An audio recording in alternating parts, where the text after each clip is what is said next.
Hello and welcome to our very first class on sketching parabolas. So far we have covered congruence and similarity in class, and now we're going to be spending some time and talking about how to graph parabolas. Now over the course of this lesson and the next, we are going to be testing your knowledge on being able to visualize how a parabola is going to look based on what is written in the equation. In this exercise, we're going to introduce to you the concepts of adding and subtracting from a parabola and modifying the equation and showing you exactly what's going to happen when you modify the equation. So, by the end of next lesson, it is absolutely imperative that you have memorized everything that goes on in this lesson. To begin with, we are going to sketch the basic parabola. Because to understand how it changes based on what is written in the equation, we need to look at the most basic of all the parabolas, and that is the equation y equals x squared, and we're going to graph that. Now currently in the table, we've got our x values written out already. It's written from -3 all the way to +3, and we're going to fill in the y values right now. Change our color.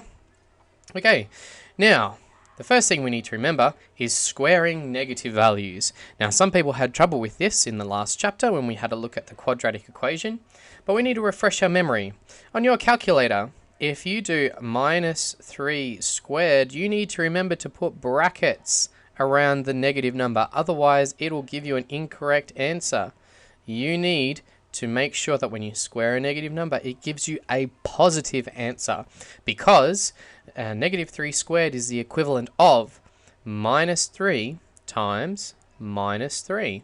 Now, two negatives, when you multiply together, give you a positive number. Okay, so if we fill in the rest of this table, -3 squared we just said was 9. -2 squared is going to be 4. -1 squared is 1. Then we have 0. And you'll notice that when we get to these numbers, 1 squared is 1, 2 squared is 4, and 3 squared is 9, that with a parabola, the numbers in your table are symmetrical. So we start off with 9, 4, 1, 0, and then we went up. We went 1, 4, and 9. And this is a special property of our parabolas because the graph of a parabola is symmetrical around its turning point. In this case, the turning point of our parabola is this coordinate here, our 0, 0.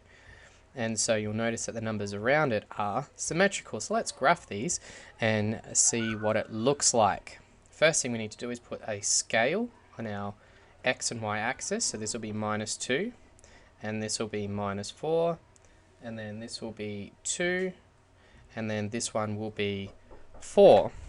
And then we go up in 2's on our y axis as well. So 2, 4, 6, and 8. Alright, let's graph these points on our Cartesian plane. So we've got -3 and +9, which is up here. Then -2 and +4, which is here. -1 and +1, which is here. 0, 0 here. And then you notice that because these points are symmetrical in our table, they're also symmetrical on our x and y axis as well. So there's a point here, a point here, and then finally a point up here. Alright, now we've put our coordinates in. Let's do a quick sketch of these. Now I'll apologize for my parabolas beforehand. They're a bit terrible using the mouse to draw them in. And then on the turning point, back up to the top again. Alright, and there we go. So that's the basic shape of the parabola. From the examples that we'll do in the booklet from here on out, we're going to add and subtract different numbers from our x squared term and write them in a little bit differently, and we're going to notice how that is going to translate this graph and how the shape is going to be changed from this to something else. Alright, let's have a look at our very first example and see what happens. Example number 1, y equals x squared plus 3. Now this section over here is telling you what values of x you are going to use in your table. This is telling us the range is going to be between -3 and +3. So when we put our values in the table, we start off with -3 and slowly count our way up to positive 3. Now each question will have a specific range. Now the majority of the examples that we're going to do today are going to be focusing on minus 3 to positive 3, but some are going to be different, and you need to make sure that when you're doing your questions that you are attentive to whatever these numbers are, so you put the correct range inside your table. Okay, let's do our y values now and see what happens. We know that when we square a negative number, it turns out to be positive, so minus 3 squared is 9. But now we're going to add 3 to the end, so that's 9 plus 3, which gives us an answer of 12. Minus 2 squared is 4, plus 3 is 7. Minus 1 squared is 1, plus 3 is 4. 0 squared is 0, and then adding 3 is 3. 1 squared is 1, plus 3 is 4, and see how it's symmetrical. So once you start getting a repeated pattern, we can almost just guess to see what the rest of these numbers are. This one has to be 7, and this one's also going to be a 12. Now before we put our coordinates in, let's label our scale on our axes, so we know what we're going to be putting our coordinates into. Okay, now my y-axis is going to go up in 2s as well.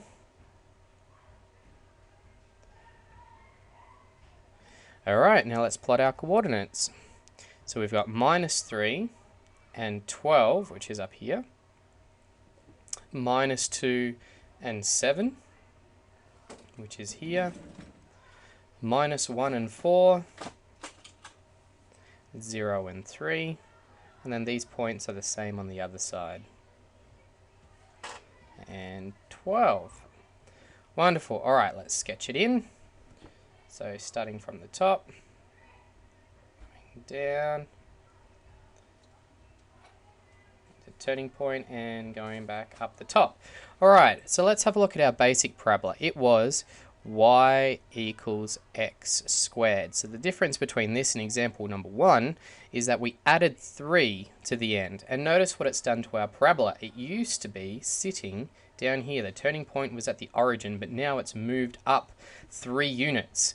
So when we add a number to our x squared, it seems like it translates the graph up the y-axis. Interesting. Alright, let's have a look at another one and see what happens. Example number 2. This time we are subtracting, so we have our x squared graph and we're subtracting 2 from our equation.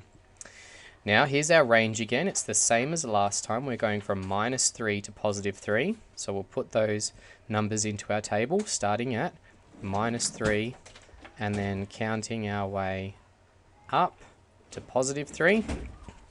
Okay, now let's fill in our y row now. So x squared minus 3 squared is 9. Take 2 is 7. Minus 2 squared is 4. Take 2 is 2. Minus 1 squared is 1. Take 2 is minus 1. 0 squared is 0. Take 2 is minus 2. 1 squared is 1. Take 2 is minus 1. So we've repeated our pattern again. So that means this is going to be a 2 and this is going to be a 7. Right, let's graph these in, but before we do, let's put our scale.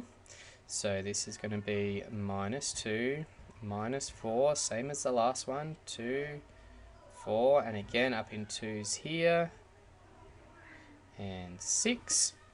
Right, time to put in our coordinates. So minus 3 and 7 is up here, minus 2 and positive 2, minus 1 and positive 1. Oh, no, sorry, minus 1 and negative 1. Alright, get our pen back. Made another mistake, not on the y-axis, don't be silly. And finally, 0 and minus 2. And then like I said before, the points are symmetrical after the turning point. So they just are the same on the other side. Fantastic. Now we can draw our parabola in. Keep on sketching it in. Here's our turning point, and then back up the top. Wonderful. Okay, so looking at the difference again, we started with a graph of y equals x squared, but this time we subtracted 2. Now that seems to do the opposite of what example 1 was about, and that was when we added a number, it moved it up. So that means when we subtract, it moves down. Makes sense. So when we add, it moves it up the y-axis, and when we subtract, it moves it down the x-axis. Alright, so we know those two. Let's have a look at another example. Alright, this is a bit different. This time our equation is y equals, and in brackets, x plus 3 squared. So what are we going to do here? Well, our range is from -6 to 0, so it's changed. So we can't put -3 to +3 in here. We need to start at -6 and work our way up to 0. Well, I wonder how this change is going to affect our graph. Right, let's do it. Substitute our our numbers in. So -6 plus 3 is -3. -3 squared is 9. -5 plus 3 is -2.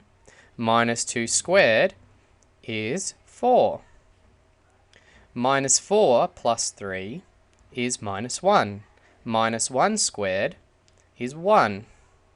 -3 plus 3 is 0, and 0 squared is 0. Interesting, this looks similar to another example that we've done. Let's keep going. -2 plus 3 is 1. 1 squared is 1. And again, we've hit our turning point, and because we can see our pattern repeating itself, this must be a 4, and this must be a 9. But you can always double check that by doing it on your calculator.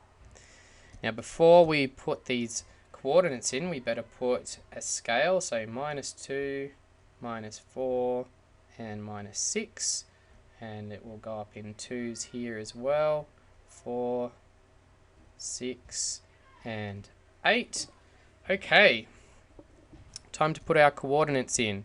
So first one, -6 and 9, which is up here, -5 and 4, 3, -4 and 1, -3 and 0, and then these points repeat themselves now.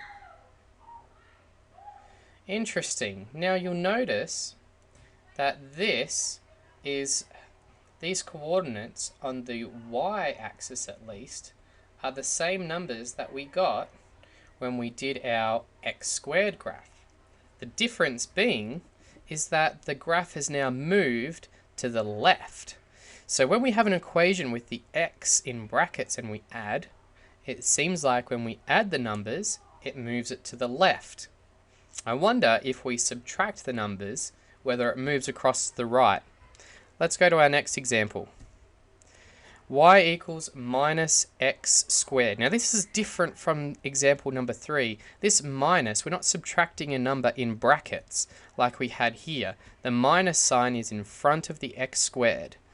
And we're going back to the range that we had before, from -3 all the way up to +3. Alright, let's see what happens. Now, this is a little bit different because if we do x squared on our calculator, that's -3 squared, which gives us +9, is one answer. But now we've got a negative sign in front of it, which means that any answer we get from our x squared, we have to put a minus sign in front of it. So when we get +9 for x squared, we now have to stick a minus sign in it to give us the answer of -9.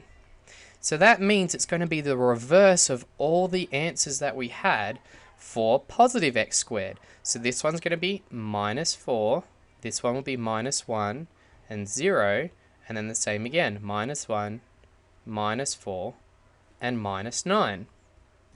Let's put our scale in and see exactly what this is doing to our graph.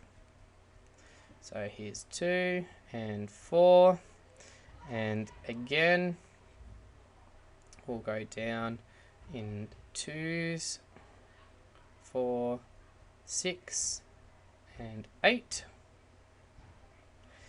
And we'll put in our coordinates now. So -3 and -9, -2 and -4, minus 1 and minus 1 and 0, and then these points are just repeated again.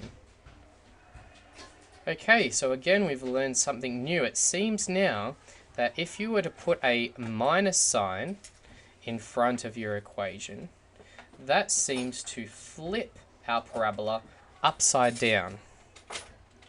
Alright, let's have a look at the next one. Example number 5, 2x squared, and we're going back to our normal range of minus 3 to positive 3. So let's put that in on our x row. So minus 3 up to positive 3. Okay, let's see what happens when we increase the coefficient of x squared above the normal value of 1 that it usually sits at. Right, okay, so we know that x squared for minus 3 squared is 9, but now we're going to be doubling that value, so that is now 18. So the next one, minus 2 squared is 4, but we need to multiply that by 2, which is 8. Minus 1 squared is just 1, and when we double that, it's 2. 0 is still going to be 0, that's not going to change, and these values will just repeat itself, so we're going to get 2, 8, and 18. Alright, so let's put our scale in. Let's go minus 2, minus 4 here. Now to make sure that we get 18 in, we might have to change the scale on our y-axis. But if we do that, we may not get a good representation of what's actually changed. It'll be hard to compare it to our first graph that we did. So I'm going to keep the same scale, but I'm not going to plot the value for minus 3 and positive 3. So here's our scale. We've got 2, 4, 6, 8, and 10. Alright, let's put our coordinates in. So we can't do minus 3, that's off the chart. Now I wouldn't recommend this, you'll have more space than I do when you do your graph, so you can fit them all in. So starting off at minus 2, that's positive 8. Then minus 1 is 2. 0 is 0, and then these are repeated on the other side. Now what I'm going to do is I'll put the slide back to y equals x squared, because at the moment you might not be able to see the difference between our parabolas so far. Our turning point, and we go back up. So have a look at that one, and we'll go back to our first slide. Here's our x squared graph. So look at these two. The scale's the same. Here's the x squared graph, and here's the example that we're doing at the moment. Y equals 2x squared. Notice the difference? This one is thinner than the y equals x squared graph. So that means when we increase the coefficient in front of x, it makes our graph thinner. Alright, example number 6. What happens now when we decrease our coefficient to be something that's less than 1? So y equals half x squared. Again, the range is the same, and I'm guessing that from the patterns you've seen so far, I'm pretty sure you can guess exactly what's going to happen. Because we've had going up and down, we've had left and right, we've had upside down, and we've had thin. And so I'm pretty sure you know what's going to happen, but let's check. So x squared minus 3 squared is 9. Half of 9 is 4.5. Minus 2 squared is 4. Half of 4 is 2. Minus 1 squared is 1. Half of 1 is half. That's still going to be 0. And then these are going to repeat. So half, 2, and 4.5. Alright, let's put our scale in, and let's see what's going to happen. So minus 2, minus 4 over here, 2 and 4 here, and then we'll go up. 1, 2, 3, 4. Okay, now our coordinates, we've got minus 3 and 4.5.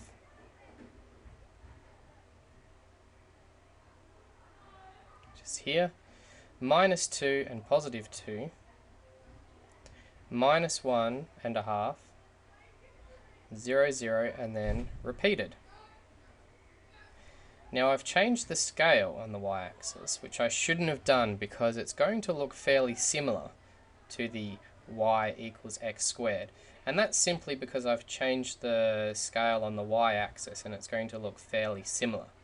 But if you can tell, there will be a slight difference, and that is that when we decrease the coefficient of x below 1, so we turn it into a fraction, it makes the graph of y equals x squared wider. So when we increase the coefficient, it becomes thin, and when we decrease it, it becomes wide. Okay, let's do one where we add two translations into the one question. The range for this one is -2 to +4. So -2 all the way to +4. And I'll quickly fill these answers in for you so we don't take too long. -2 is going to be 7. -1 is going to be 2. This is going to be -1. This is going to be -2, and it's going to repeat itself over this side. So the translation that we have is we are going -1 inside the brackets, which means we're going to the right, the opposite of the example 3 that we did. And then we've got -2, which means that we're going down 2 units. So let's quickly put these coordinates in and see what it looks like. We've got -2 and 7.